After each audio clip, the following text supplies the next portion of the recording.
Salut à toutes et à tous les amis, j'espère que vous avez passé un bon week-end. On démarre cette semaine avec du très lourd mais on va y aller crescendo, alors restez bien jusqu'au bout. En Italie, la Juventus a douché la Salernitana dans le Money Time. Au bout du temps additionnel, Dusan Vlahovic a offert la victoire aux siens pour les ramener à 2 points de l'Inter, comme le placard de la Gazzetta dello Sport ce lundi matin. 3 jours après avoir été giflé 6-1 par cette même Juventus en 8ème de finale de Coupe d'Italie, la Salernitana concède une défaite 2-1 sur le fil et reste lanterne rouge de Serie A. Le Corriere dello Sport met en avant le héros de la soirée du côté de la vieille dame, avec une célébration pleine de rage. Grâce à ce succès, la Juve reste donc au contact de l'Inter au terme de cette phase allée. Derrière, l'AC Milan 3ème tente tant bien que mal de rester au contact. Facile vainqueur d'Empoli sur le score de 3-0, le club milanais est à 7 points de la Juventus. Dans ses pages d'intérieur, le célèbre journal au papier rose met en avant l'éternel Olivier Giroud, buteur sur penalty et auteur de son 9ème but de la saison. En Espagne, le FC Barcelone est passé proche de l'humiliation. Le journal Sport annonce la couleur sur sa une, c'est la qualification et rien de plus. Opposé à Barbastro, pensionnaire de 4ème division ibérique, les Catalans ont joué à se faire peur. Malgré une domination sans partage, le Barça n'a pas su tuer le match. À l'heure de jeu, les hommes de Xavi ne comptaient qu'un petit but d'avance.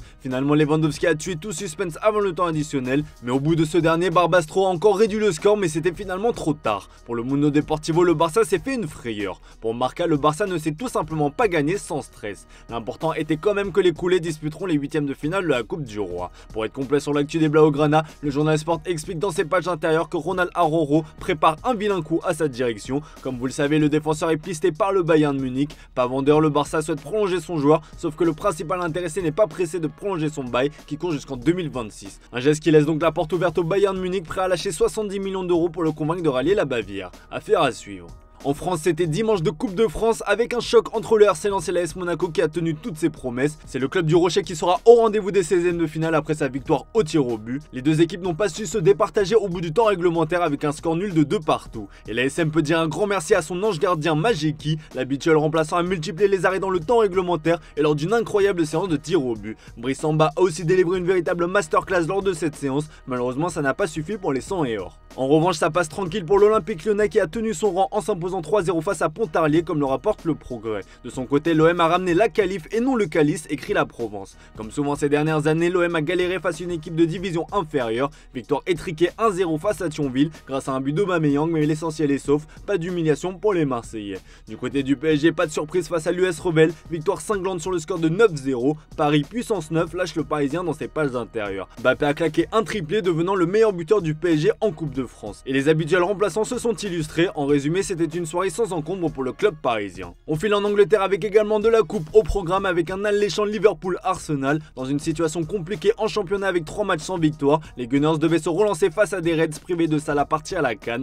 Malgré tout, Arsenal a été dépassé une fois de plus, comme le placard le Daily Express dans son édition du jour. C'est donc une élimination des hommes de Mikel Arteta après une défaite 2-0 qui s'est dessinée dans les derniers instants du match. Le Daily Mirror s'amuse en mettant à l'honneur le buteur Luis Diaz dans son titre. Mikel Arteta a déclaré après la rencontre que son équipe avait besoin d'un reset au niveau du mental pour repartir de l'avant. De son côté, Manchester City n'a fait qu'une bouchée de Huddersfield, victoire 5-0. Le plus important à retenir, c'est évidemment la qualification, mais aussi le grand retour de Kevin De Bruyne. Blessé depuis le mois d'août, le Belge a fêté son comeback avec une passe décisive, un classique, pour son compatriote Jérémy Doku seulement 17 minutes après son entrée en jeu. Attention, il est de retour, prévient The Times. Pour la dernière heure, KDB revient comme un prince. Bref, une bonne nouvelle qui redonne le sourire du côté de Manchester City. En revanche, celle dont on va vous parler ne risque pas de faire le même effet pour les supporters des Sky Blues. Le journal AS placarde sur sa une ce lundi matin qu'Erling Haaland est disponible à un prix abordable et que le Real Madrid va bien tenter de le recruter. Vous êtes certainement au courant de la fameuse clause libératoire de 200 millions d'euros dans le contrat du cyborg norvégien. Eh bien, en croire le quotidien madrilène, cette fameuse clause est en réalité bien plus proche des 100 millions d'euros. Ce chiffre de 200 concerne surtout les clubs anglais et pour les clubs étrangers, la clause se situe entre 100 et 150 millions d'euros grand maximum. Et le Real Madrid a bel et bien le cash nécessaire pour faire cette opération. Dans ses pages intérieures, le journal AS précise qu'en cas d'échec cet été, le Real Madrid tentera sa chance en 2025. Mais une chose est sûre, il n'est plus question de savoir qui d'Haaland ou de Mbappé le Real Madrid recrutera, puisque le club madrilène aura les moyens pour réaliser les deux.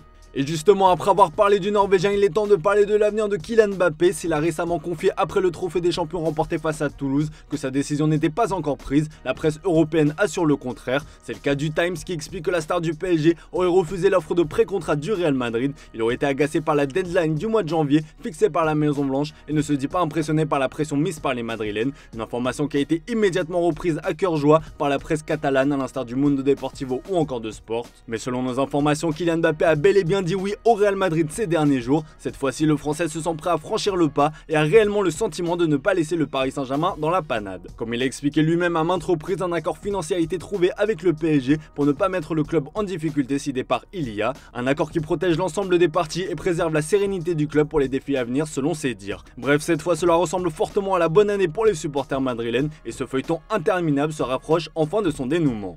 Voilà les amis, c'est tout pour ce matin, merci pour votre fidélité, excellente journée à vous. Comme d'habitude, on se retrouve en fin d'après-midi pour le traditionnel JT Foot Mercato.